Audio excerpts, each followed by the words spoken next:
آپ کی قلم کیسے لکھتی؟ تو ایمان والو تاریخ کے اوراق شاہد ہیں، پیر مہر علی نے نبی کے نواسے نے اعلان کیا تھا، آج قلم لکھنے کی بات تو دور کی ہے، آج عظمت رسول کے لیے، ناموس رسول کے لیے، تاجدار ختم نبوت کے لیے آج مجھے کسی مردے کو زندہ کر کے دکھانا پڑتا، آج مہر علی مردہ بھی نبی کے نام پہ زندہ کر کے دکھا دیتا۔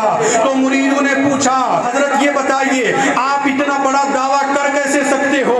کہا اپنے بلبوتے پہ مولانا بلال نہیں کر رہا، پیچھے نبی کھڑے تھے اور پشت انور پر ہاتھ لگائے کھڑے تھے اور ارشاد فرما رہے تھے، میرے بیٹے آگے بڑھ کر کہنا تیرا کام ہے، اور مرزے کو ناکو چنے چبانا یہ مصطفیٰ کا کام ہے۔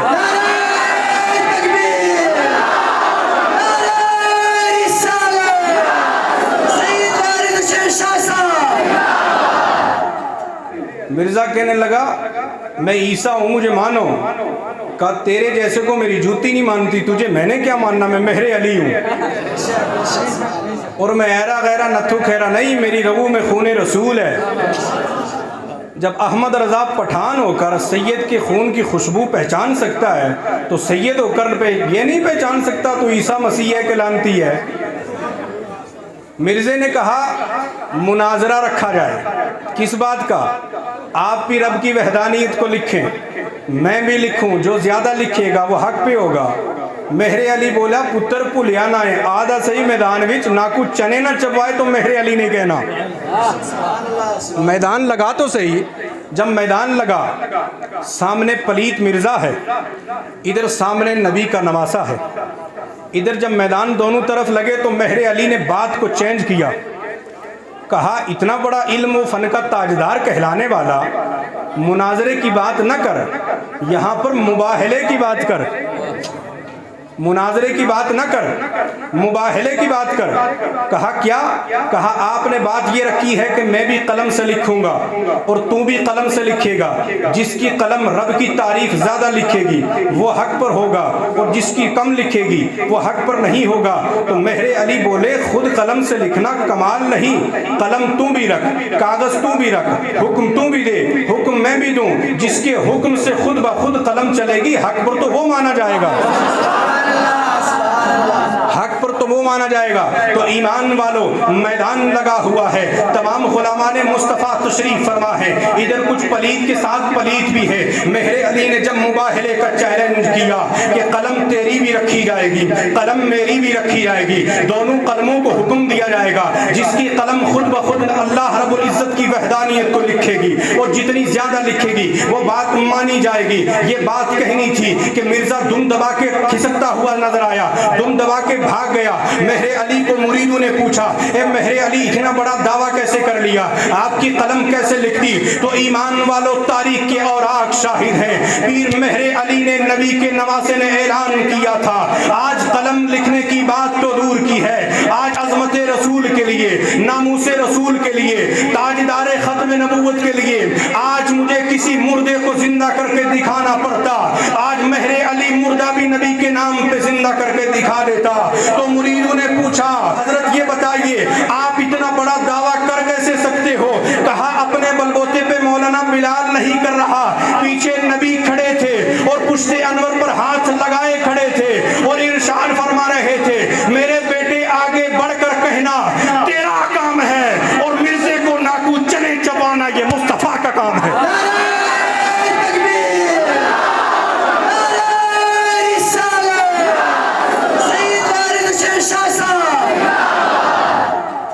آگے بڑھ کے بات کرنا پتر تو آڈا کام ہے، اسی پلیت کرنا پھر ساڈا کام ہے۔ بات سمجھ میں آ رہی ہے؟ بھاگ گیا۔ اتنی ہمت جو نبی کے نواسے کے سامنے کھڑے ہوتے ہیں۔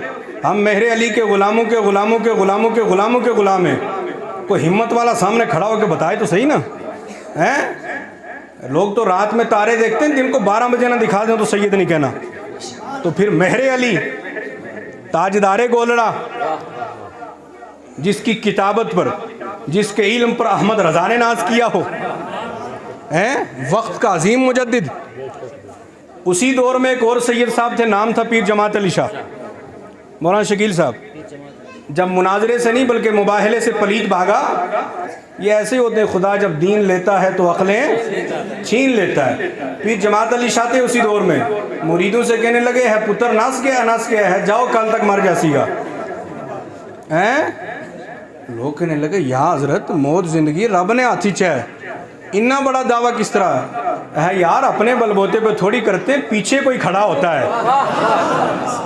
اپنے بلبوتے پہ تھوڑی بولتے ہیں، سرکار کرم فرماتے ہیں تو باتیں پھر نکلتی ہیں.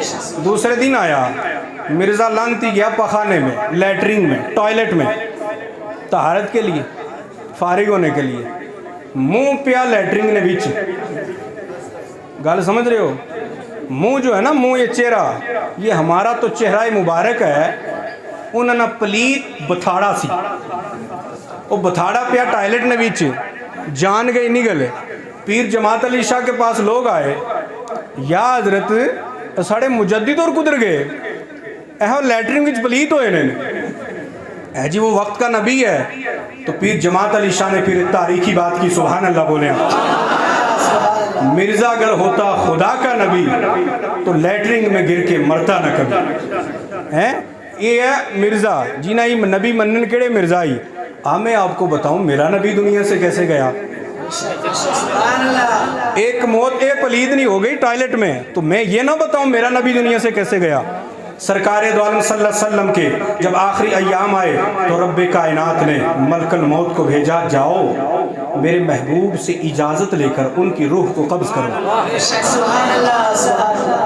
میرے محبوب سے اجازت لو. مولانا بلال صاحب، مفتی صاحب توجہ کریں. ملک الموت آتی ہے، دروازے پہ دستک دیتی ہے.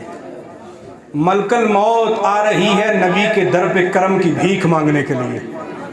دستک دی، پوچھا اندر سے کون؟ کہا نبی کا غلام. ساڑھی موت آنی ہے، کوئی کدہ پلیت ہونا تو کوئی کدہ پلیت ہونا ہے. یہاں پر موت آتی ہے اور اپنا تعارف کراتی ہے، نبی کا غلام آیا ہے. کہا کس لیے؟ کہا نبی سے ملاقات کرنے کے لیے، سرکار سے ملاقات کرنے کے لیے. کہا ملاقات آج نہیں ہو سکتی، آپ واپس تشریف لے جائیں. ملک الموت چلی جاتی ہے. دوسرے دن آتی ہے، دروازہ کھٹکھٹایا، کون؟ کہا نبی کا غلام ملنے آیا. کہا سرکار کی طبیعت ناساز ہے، ملاقات نہیں ہو سکتی، واپس چلے جائیں. تیسرے دن مفتی صاحب ملک الموت آتی ہے، دروازے پہ لگاتار 3 دن کرم کی بھیک مانگ رہی ہے. تیسرے دن مائی فاطمہ نے کہا تیسری حاضری تو میرا رب بھی رد نہیں کرتا، میں کون ہوئی رد کرنے والی، آئیں اندر ملاقات کریں. اب سرکار سے ملاقات ہوئی. عرض کی یا رسول اللہ آپ کی زندگی کے لمحات پورے ہو چکے ہیں. کہا کرنا کیا ہے؟ کہا میں نہیں آیا، رب نے بھیجا ہے. میری کیا اوقات یا رسول اللہ، میں آتا، میں تو آپ کے در کا ادنا سا غلام ٹھہرا. رب سونے بھیجا ہے. کیا اے زندگی مک گئی ہے تو روح قبض کر لو. اے پھر دیر کس بات کی ہے، قبض کر لیجئے گا. پھر دیر کس بات کی ہے؟ تو ایمان والو توجہ کرنا، ایک موت وہ ہوئی اس لعنتی کی. اور میں آپ کو بتاؤں میرے نبی دنیا سے کیسے تشریف لے گئے. اللہ اکبر کبیرہ. ملک الموت نے جب نبی اکرم کی روح کو قبض کیا، اب قبض تو کر لیا، اب مولانا بلال صاحب جب روح لے کر فرشتہ چلنے لگا تو حیرت میں پڑ گیا. روح نکال تو لی، اب مولانا صاحب اس روح کو رکھا کہاں پہ جائے؟ عالم ارواح میں نانا، وہاں تو امت کی روحیں رکھی جاتی ہیں، اس جگہ پر نہیں رکھ سکتے، کہاں پہ رکھا جائے؟ سدرۃ المنتہا پر. کہا نہ سدرۃ المنتہا تو جبریل کا مقام ہے. جبریل کا مقام تو وہ ہے جہاں نبی بہت آگے چلے گئے تھے، وہ مقام بھی نہیں ہو سکتا. کہا عرش اعظم پہ رکھا جائے. تو ایمان والوں فرشتہ کہنے لگا عرش اعظم پہ بھی روح رکھی جا سکتی، کیونکہ معراج کی رات میں عرش اعظم نبی کے قدموں کے نیچے آ چکا ہے. مشرق سے لے کر مغرب تک پوری کائنات کو فرشتے نے دیکھا اور پوری روئے زمین کو الٹ پلٹ کر دیکھا کہ یہاں پہ رکھوں یا یہاں پہ رکھوں، یہاں پہ رکھوں یا یہاں پہ رکھوں. جب پوری کائنات میں زمین و آسمان پر فرشتے کو کوئی جگہ نظر نہیں آئی تو رب کی بارگاہ میں عرض کرنے لگا اے پروردگار عالم، حکم رب العالمین سے میں نے نبی اکرم صلی اللہ علیہ وسلم کی روح تو قبض کر لی ہے، اے پروردگار یہ بتا رکھوں کہاں پر؟ کا سدرۃ المنتہا پر بھی نہیں، عرش اعظم پر بھی نہیں. جناب والا نہ مشرق میں نہ مغرب میں نہ زمین پر نہ آسمان پر ایسی کوئی پاکیزہ جگہ نہیں ہے جہاں نبی کی روح کو